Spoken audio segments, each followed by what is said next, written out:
할렐루야. 오늘도 우리에게 기쁨을 주시되 우리가 이전에 알던 기쁨을 넘어 새로운 차원의 기쁨을 허락하기 원하시는 무한하신 하나님의 사랑을 경험하는 복된 우리의 삶이 되기를 소망합니다. 오늘 함께 묵상하실 말씀은 욥기 39장 1절에서 4절 말씀입니다. 함께 봉독하시겠습니다. 산 염소가 새끼치는 때를 내가 아느냐? 암사슴이 새끼 낳는 것을 내가 본 적이 있느냐? 그것이 몇 달 만에 만삭이 되는지 아느냐? 그 낳을 때를 아느냐? 그것들은 몸을 부풀리고 새끼를 낳으니 그 괴로움이 지나가고 그 새끼는 강하여져서 빈 들에서 크다가 나간 후에는 다시 돌아오지 아니하느니라. 아멘. 우리는 욥기의 앞선 장들에서 욥과 그의 친구들 사이에 무수히 많은 논쟁을 읽어왔습니다. 저는 그러한 수많은 논쟁 중에서 기억에 남는 한마디의 말을 뽑으라면 욥기 13장 1절에서 3절에 나온 욥의 대답일 것입니다. 욥이 소발하게 이렇게 대답합니다.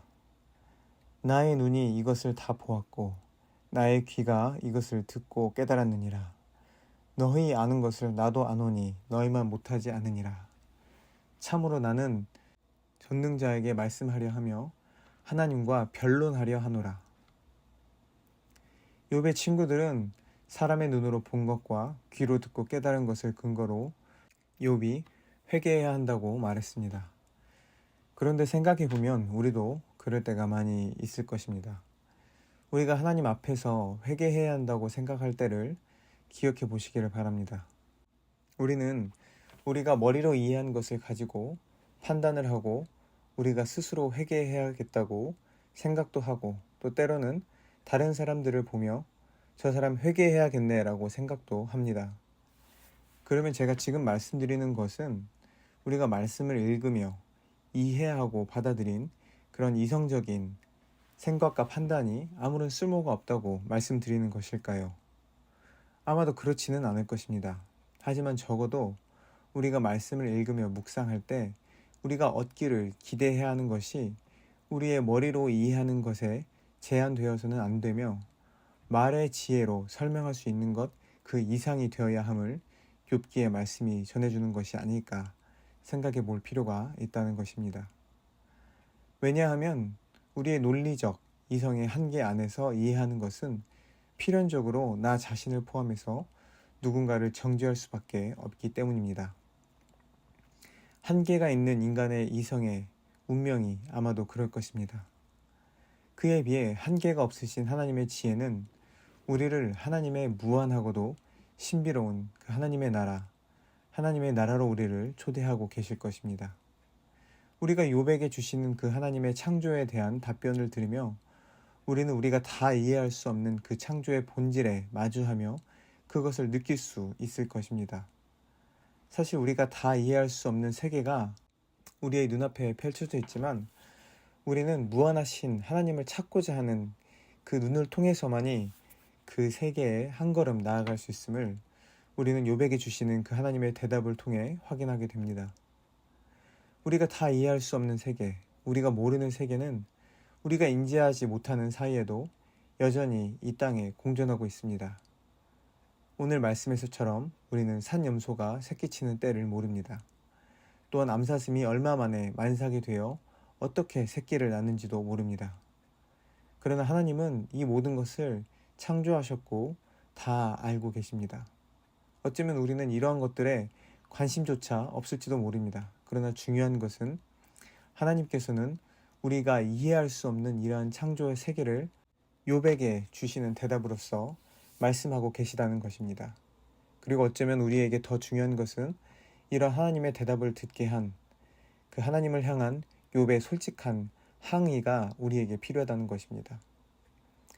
만약에 욥이 하나님께 변론하고자 대들지 않고 친구들의 말을 따라서 그래, 내가 모르는 지은 죄가 나에게 있겠지 라고 생각하며 인간의 이성 안에서 말씀을 다 이해해야 한다고 생각했다면 오늘 우리가 듣는 그 하나님의 대답을 우리는 들을 수 없었을 것입니다. 그러나 욥이 자신을 결백하다며 감히 하나님께 변론을 요청하였기에 다시 말해서 우리의 인간의 이성을 뛰어넘는 그 하나님을 찾았기에 하나님은 창조의 세계를 통해 우리가 아직 모르는 세계를 일깨워 보게 하시며 그 하나님의 사랑을 드러내시며 하나님의 계획을 말씀하시며 욥의 입을 가리게 하십니다. 다시 말해서 욥이 그동안 보지 못한 놀라운 세계가 있음을 하나님께서 말씀을 통해 보여주신 것입니다. 그래서 욥이 말하기를 이제는 눈으로 본다고 고백한 것이 아닐까 우리는 생각해 볼 수 있을 것입니다.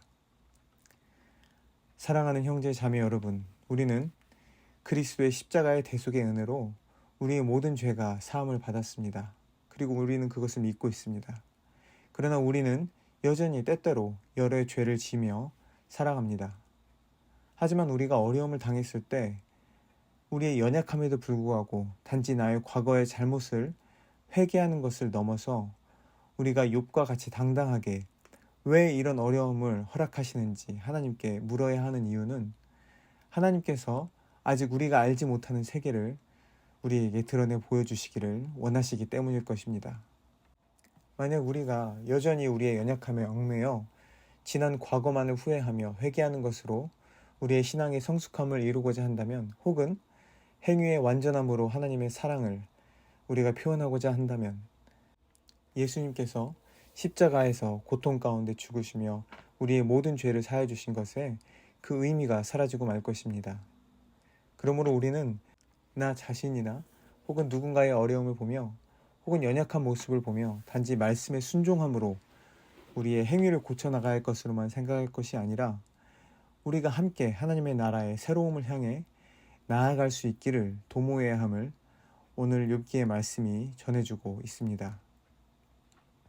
고통과 씨름하다라는 책을 쓴 토마스 G. 롱은 하나님을 향한 욥의 항의에 대해서 이렇게 표현합니다. 우리 같은 인간이 뭔데 하나님을 고소할 수 있겠는가? 하지만 항의의 신정론은 악의 문제에 대한 냉정하고도 논리 정연한 반응이 아니다. 내가 만난 어떤 의사는 이렇게 말한다. 내가 만일 천국에 가게 된다면 제일 먼저 나는 손에 암세포를 들고 하나님의 집무실로 달려가 왜? 라고 물을 것입니다. 이러한 용감한 항의는 하나님이 사랑이 많고 공의로운 분위기를 원하는 깊고도 신실한 갈망으로부터 흘러나온다. 항의의 신정론은 하나님의 사랑을 인정하는 동시에 갈망한다. 다시 말해서 우리가 이해할 수 있는 수준에서 우리가 만든 하나님을 사랑하는 것이 아닌 무한한 창조의 하나님을 인정하고 그분을 더 알기를 갈망하고 더 사랑하기를 원한다면 우리는 함께 하나님께 따지고 물을 수 있어야 한다는 것입니다. 나의 어려움을 단지 나의 죄에 대한 하나님의 채찍으로만 이해하거나 혹은 다른 사람의 어려움을 그 사람의 죄에 대한 형벌로 이해하는 것이 아닌, 그런 어려움들은 우리가 함께 나눠야 할 것이며 함께 하나님을 더 깊이 알아가는 신앙의 여정의 한 과정으로 인식하여 우리를 믿음의 모험으로 초대하시는, 우리가 아직 경험해보지 못한 새로운 미래를 보게 하시는 하나님의 초대임을 믿음으로 받아들일 수 있어야 할 것입니다. 우리에게 이러한 하나님의 나라에 대한 소망이 없다면 우리는 우리만의 세상 속에서 나와 다른 사람을 말씀을 근거하여 끊임없이 정죄할 수밖에 없는 그런 쳇바퀴 같은 삶을 살아갈 수밖에 없을 것입니다. 오늘도 우리를 더 크고 신비한 사랑의 나라로 부르시는 그 주님의 음성을 들으며 놀라운 세계를 볼 수 있는 우리 모두가 될 수 있기를 소망합니다. 함께 기도하시겠습니다. 온 세상을 놀라운 지혜로 창조하시고 우리에게 그 모든 것을 허락하신 아버지 하나님, 오늘 하루의 삶 가운데서도 아버지의 신실한 사랑을 신뢰함으로 그 세상 속으로 함께 한 걸음을 내딛는 우리 교회들 되게 하여 주옵소서. 우리는 비록 연약하지만 우리를 왕같은 제사장으로 부르시고 온 세상을 통치하도록 부르신 아버지 하나님의 은혜를 힘입어 우리가 누구인지 더 깊이 깨닫게 하시고 우리를 창조하신 하나님이 누구신지 알아가며 참된 기쁨의 제사를 드리는 우리 모두 되게 하여 주옵소서. 우리와 늘 함께 하시며 당신의 나라로 인도하시는 사랑이 많으신 예수 그리스도의 이름으로 기도드립니다. 아멘.